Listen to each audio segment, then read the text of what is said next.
All right, switching gears one more time to superstar in your promotional company, Carl Froch, the Cobra. It's coming up into a big fight, one that the fans definitely want, a rematch that he has been very vocal about wanting and getting his revenge.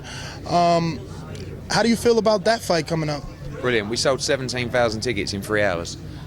Shows you how big that fight is. This is something that Froch deserves, this kind of fight in the UK. Finally getting the acclaim that he deserves. He's been all over the world fighting the very best back to back. And I think his only semi-easy fight in the last 9 fights was Yusuf Mack, which he had last time. He was not an idiot. He's not like a total gimme, but he just dismantled him. But he deserved that little voluntary defence there against Mack. Blimey, look at the opponents he's had. Jean Pascal, Jermaine Taylor, Abraham, Kessler, Ward, Boutte, Johnson. That's his last 8 fights. Boutte was the 8th. So a massive night, and I make Carl a favourite in that fight, as do the bookies at the moment. I think he's going to stop Mikhail Kessler, but it's just a wonderful fight. 2 great blokes as well. Carl's such a great top man, and I had the pleasure of spending time with Kessler last week. Great fighter, great warrior. And they can't wait to get in there and just knock lumps out of each other. It's going to be a massive fight. How easy was it for you in the, I guess the lead up to, not the promotion, but the negotiations to keep this fight out of Denmark and to put it on neutral territory and also neutral officials so that it's not a close decision as it was last time? Well, I think that's really a credit to Kessler and Kalle Sauerland. We said the only way the fight's going to happen in the UK. It's been done in Denmark. It would be ridiculous to go back there. And Kessler honoured, what he said to Froch. He said, one day I'll rematch you and we'll do it all over again in England. Don't get me wrong. He's going to make a nice few quid on the way, But respect to them for coming over, because they could have done it in Denmark, could have sold the same amount of tickets, same kind of revenues.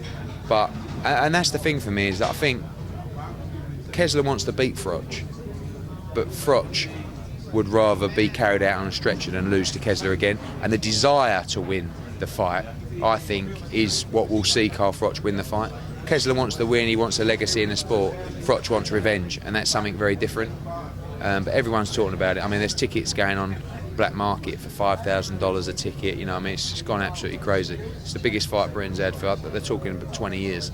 So can't wait to be a part of it. I'm sure you're very proud. Now, Froch has definitely made a name for himself here in the States as well as in the UK.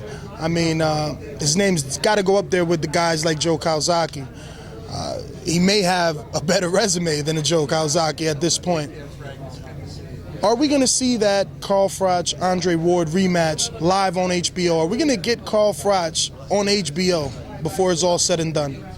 Yeah, you're probably going to get, you are going to get him on HBO against Kessler. But I think that's because they're gearing up the winner of that fight to fight Andre Ward. When you look at the opportunities for Andre Ward at the moment in division, it's so thin. Who can he fight? Beaker, if he wins on Saturday. He's done it before. Boutte. The fight that everyone's going to want is Andre Ward versus the winner of Kessler Froch. And we'd do that fight in the UK. We can make it happen financially. But again, that fight would be very different. I can't stand here and say Carl Froch is going to win, he's going to do this, that. But Froch in the UK versus Andre Ward is a different kind of fight. And no one knows how he's going to come back after his shoulder injury. It's a massive operation he's having. They're talking about him not fighting until September, October. That's something that really sets someone back. Andre Ward is a tremendous fighter, very, very skillful. But Froch, Ward 2 in the UK, it's a hell of a night. I definitely agree with that. Well, Mr. Hearns, thank you very much. It's been a pleasure interviewing you, and we'll see you next time. Thanks, Lester. All right.